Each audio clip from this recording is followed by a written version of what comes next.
Online Hindi classes में आपका स्वागत है। मैं हूं doctor Sitaram Kumawat, associate professor, government college Kaladera. BA part third year की जो क्लासेस हैं वो ऑनलाइन हो रही हैं और इसके अंतर्गत कई वीडियो मैंने आपको बनाकर भेजे हैं। आशा करता हूं कि आपने उनको देखा होगा, समझा होगा, अपने पाठ्यक्रम के बारे में जाना होगा।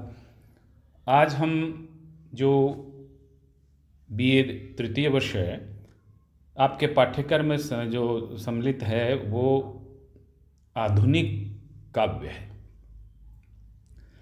ये प्रथम प्रश्न पत्र है और आधुनिक काव्य में जो कवि आपके यहाँ संग्रहित हैं, संकलित हैं, उनमें राष्ट्रकवि मैथिली शरण गुप्त भी हैं।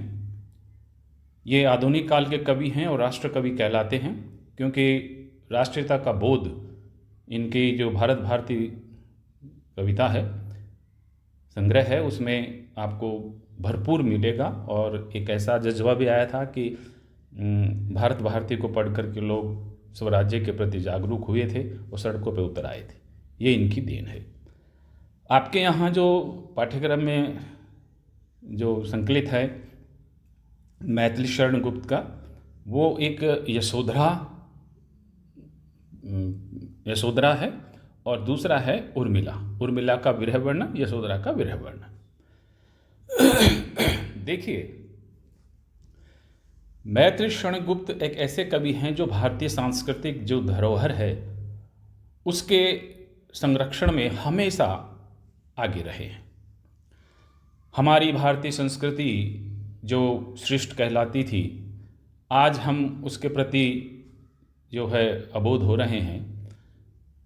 उस संस्कृति को हमारे सामने, उन मूल्यों को हमारे सामने रखते हैं और इस संदर्भ में इन्होंने सांस्कृतिक संवर्धन ही नहीं किया है, बल्कि ऐसे कई जो हैं कथानक या कथा वस्तु जिसको कहते हैं या कथाएं देख लीजिएगा, उनको जो है जो अछूती थी इतिहास में, जो कभी छू नहीं पाए थे, उनको उन्होंने जो है अपने काव्य में स्थान दिया है। एक तरह से मैं कहूँ कि ऐसी नारी पात्र जो चाहे महाभारत हो, चाहे रामायण हो, चाहे और कोई ग्रंथ हो, उनमें जो ऐसे नारी पात्र जो उपेक्षित थी, जिन पर कवियों का ध्यान नहीं गया था, ऐसे नारी पात्रों को उन्होंने चुना, उठाया और सुबुद्धि जो पाठक हैं उनके समक्ष रखा और उनको उचित मान और सम्मान दिलवाया। उनमें एक यशोधरा भी है। ये यशोधरा कौन है? गौतम कौन है? बुद्ध कौन है? सिद्धार्थ कौन है? इसके लिए मैं एक आपको जो है कथा सूत्र के रूप में आपको छोटी सी बात बताता हूँ। 10 मिनट का आपका समय है तो आप देखिए, क्योंकि हमको यशोधरा का वीर वर्णन पढ़ना है तो यशोधरा का जो कथन है, उसके अभिव्यक्ति है, उसके संवेदना है, उसमें बार बार जो है कुछ कथा संदर्भों का जिक्र आपको मिलेगा, जिसमें आप इस कथा संदर्भ से जुड़ करके उस जो यशोधरा का विरह वर्णन की जो पंक्तियां हैं उसको आप सॉल्व कर सकते हैं, उसको आप पढ़ सकते हैं, उसको समझ सकते हैं। भगवान बुद्ध की जीवनी तो आप पढ़ते ही होंगे, जानते ही होंगे। यहाँ मैं यशोधरा में जो भगवान बुद्ध के बारे में जो वर्णित कथा संदर्भ है, मैं उसको आपको आपके सामने रखता हूँ। कपिल वस्तु के महाराज शुद्धोधन के पुत्र के रूप में भगवान बुद्ध देव का अवतार हुआ। उनकी जननी माया देवी उन्हें जन्म देकर ही मानव कृतकृत्य होकर के मुक्ति पा गई, यानी जन्म देते ही जो है माया देवी का निधन हो गया। शुद्धोधन की दूसरी जो रानी है नंद जननी महाप्रजावती ने उनका पालन पोषण किया। उनका नाम सिद्धार्थ और गौतम भी था। सिद्धि लाभ करके वे बुद्ध कहलाए। सुगत, तथागत और अमिताभ और भी उनके अनेक नाम हैं। बाल्यकाल से ही उनमें वीतराग के लक्षण प्रकट होने लगे थे। बचपन से ही जो है वो वैरागी से दिखने लगे थे। उनका मन जो है घर में नहीं लगता था, सांसारिकता में नहीं लगता था। तो बच्चे की ऐसी भावनाएं देख करके पिता बड़े चिंतित हुए और ये चीज़ और भी बढ़कर के सामने आई जब उन्होंने जो है शिक्षा प्राप्त की। तो शिक्षा प्राप्त करने पर उनकी और भी वृद्धि हुई, शुद्धोधन को चिंता हुई और उन्होंने सांसारिक बनाने के लिए उन्होंने उनका ब्याह करना ठीक समझा। खोज और परीक्षा करने पर देवदह की राजकुमारी यशोधरा ही, जिसे गोपा भी कहा जाता है, उनकी वधू बनने योग्य सिद्ध हुई है। ये है यशोधरा जो गिन करके चुन करके और बड़ी परीक्षा करके जो है बुद्ध के लिए, गौतम के लिए चुनी गई थी कई जो है युवतियों में से। पिता ने उनके लिए ऐसा प्रासाद बनाया, महल बनाया, जिसमें सभी ऋतुओं के योग्य सुख के साधन एकत्र थे।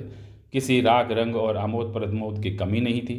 यानी पिता ने तो बेचारों ने बहुत कोशिश की कि उनका मन जो है सांसारिकता में लगे, उनका मन जो है संसार में लगे, भोग विलास में लगे, लेकिन जो नियति होती है वो किसी के बस की नहीं होती।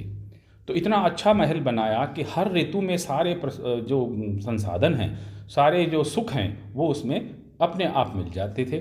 इतना सुखी, इतना वैभवशाली महल बनाने के बाद भी गौतम का मन उस महल में नहीं लगा।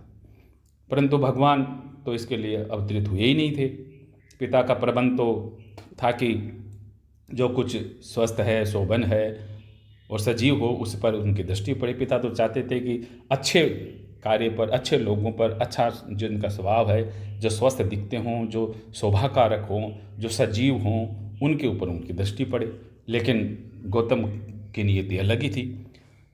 परंतु एक दिन एक रोगी को, दूसरे दिन एक वृद्ध को, तीसरे दिन एक मृतक को देख के संसार की इस गति पर गौतम को बड़ी ग्लानि और घृणा हुई कि ऐसा क्यों होता है। आदमी जन्म लेता है, दुखी होता है, बुढ़ापा आता है, मर जाता है, क्यों? आखिर क्या है ऐसा? हम क्यों संसार में आए थे? किसके लिए आए थे? क्या करने आए थे? आदमी इतना दुख क्यों पाता है? दुख का कारण क्या है? इस दुख के कारणों को खोजने के लिए उन्होंने, इसका उपाय खोजने के लिए एक दिन अपना घर छोड़ दिया और उनके इस प्रयाण को महाभिनिष्क्रमण कहते हैं। तब तक उनके एक पुत्र हो गया था, उसका नाम राहुल था। अभी उनके जन्म का पूरा जो उत्सव भी न मना पाए थे कि कपिलवस्तु में गौतम के गृह त्याग का शोक छा गया। रात को अपने सेवक छंदक के साथ कंथक नामक जो अश्व है, नाम याद रखिए कंथक, ये आपके उसमें व्याख्या में नाम आएगा, अश्व पर चढ़कर चल दिए। जिस प्रकार रुग्ण, वृद्ध और मृतक को देखकर वे चिंतित हुए थे, उसी प्रकार एक दिन तेजस्वी जो सन्यासी है उसको देखकर बहुत संतोष हुआ कि ये क्या है और हम क्या हैं, संसार क्या है और ये वैराग्य क्या है। ये सन्यासी इतना तेजस्वी है, ओज से भरा हुआ है, आखिर क्या करता है ये? तो ऐसा ही हमको करना चाहिए कि संसार में दुख की व्याप्ति न हो, दुख की समाप्ति हो जाए, दुख मिटाया जा सके, इंसान को दुख व्यापे ही नहीं। अपनी राज्य की सीमा पर पहुंचकर उन्होंने राज के वेशभूषा छोड़ दी, संन्यास धारण कर लिया। रोते हुए छंदक जो उनके साथ आया था सेवक, उसको कपिलवस्तु वापस लौटा दिया। सबके लिए उनका यही संदेश था कि मैं सिद्धि प्राप्त करके ही लौटूंगा। सिद्धार्थ वैशाली राजगृह में विद्वानों का सत्संग करते हुए गया जी पहुँच गए। राजगृह के राजा बिंबिसार ने उन्हें अपने राज्य का अधिकार देकर रोकना चाहा, परंतु वे स्वयं अपना राज्य छोड़कर आए थे, तो राज्य का लोभ तो उनको था ही नहीं। हाँ, सिद्धि लाभ करके बिंबिसार के दर्शन देना उन्होंने स्वीकार कर लिया। राजगृह से 5 ब्रह्मचारी भी तप करने के लिए उनके साथ हो लिए थे, जो पंचभद्र वर्गीय नाम से प्रसिद्ध हुए हैं। ये 5 सन्यासी उनके साथ हो लिए। अब इन्होंने तपस्या शुरू कर दी। निरंजना नदी जो पंचभद्र वर्गीय के नाम से प्रसिद्ध है, निरंजना नदी के तीर पर गौतम ने तपस्या आरंभ कर दी। वर्षों तक कठोर तपस्या साधना करते रहे, परंतु सिद्धि समय अभी नहीं आया था। उनका विगलित वसन शरीर आतप, वर्षा, शीत और क्षुधा के कारण ऐसा अवश और जड़ हो गया था कि चलना फिरना तो दूर, उनमें हिलने डुलने तक की शक्ति नहीं रह गई थी। यानी तपस्या करते करते उनका शरीर एक तरह से गल गया था, सीलन से और ताप से और भूख से उनका शरीर बिल्कुल अवश हो गया था। वो चलना फिरने तो दूर की बात है, उनसे हिला डुला तक भी नहीं जा रहा था। ऐसे में वो क्या करते? विचार करने पर उन्हें ये मार्ग उपयुक्त नहीं मान पड़ा। मतलब विचार किया कि ऐसा तो करने से सिद्धि प्राप्त नहीं हो रही, तो इसको छोड़ा जाए। उन्होंने मिताहार स्वीकार करके योग साधना करना उचित समझा, किंतु उनके सभी जो 5 साथी थे भिक्षुओं ने उन्हें तपोभ्रष्ट समझकर उनका साथ छोड़ दिया। जो 5 आए थे ना भिक्षु, वो उनका साथ छोड़कर चले गए और उनकी निंदा और कर गए। गौतम की निंदा और करके, एक ऐसा सन्यासी है, क्या है, कैसे साधना करेगा, किस तरह से क्या करेगा, ये करके। लेकिन उनके निंदा पर उन्होंने ध्यान नहीं दिया। वे निंदा स्तुति से ऊपर उठ चुके थे, परंतु निर्बलता के कारण वे भिक्षा करने के लिए भी न जा सकते थे। यानी कि इतने ज़्यादा कमज़ोर हो गए थे कि भिक्षा मांगने के लिए भी गांव की तरफ नहीं जा पा रहे थे। इधर इनके शरीर पर वस्त्र भी नहीं था, उन्हें आवश्यकता भी नहीं थी, लेकिन जो लोक लाज है, लोक मर्यादा है, भाई उसका ध्यान तो रखना ही पड़ता है। और भिक्षा लेने के लिए आपको समाज में जाना पड़ेगा, तो लोक मर्यादा का विचार भी कैसे छोड़ते।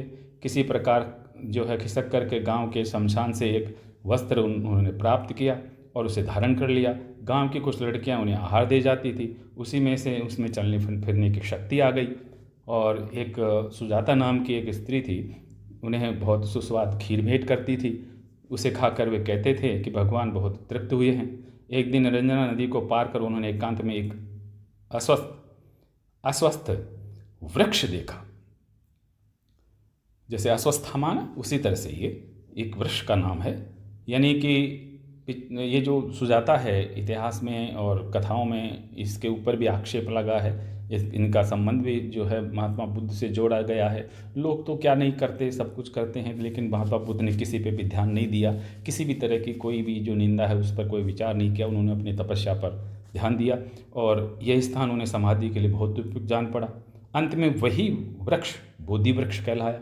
यानी जिस वृक्ष के नीचे उन्होंने साधना की, तपस्या की, वो वृक्ष बोधि वृक्ष कहलाया और वही समाधि में निर्वाण का तत्व उनको दृष्टिगोचर हुआ। तो इस तरह से ये कथा तत्व है, कथा संदर्भ है कि बुद्ध ने अपना गृह त्याग कैसे किया, क्यों किया, कैसे तपस्या की, क्या क्या उन्होंने कष्ट सहा, क्या क्या उन्होंने जो है निंदाएं झेली। उन सब के कारण जो है विगलित नहीं हुए, विचलित नहीं हुए और अपनी तपस्या को पूरा किया और आखिर में बुद्धत्व प्राप्त किया, जिससे उनको बुद्ध कहा गया। तो ये कथा संदर्भ है।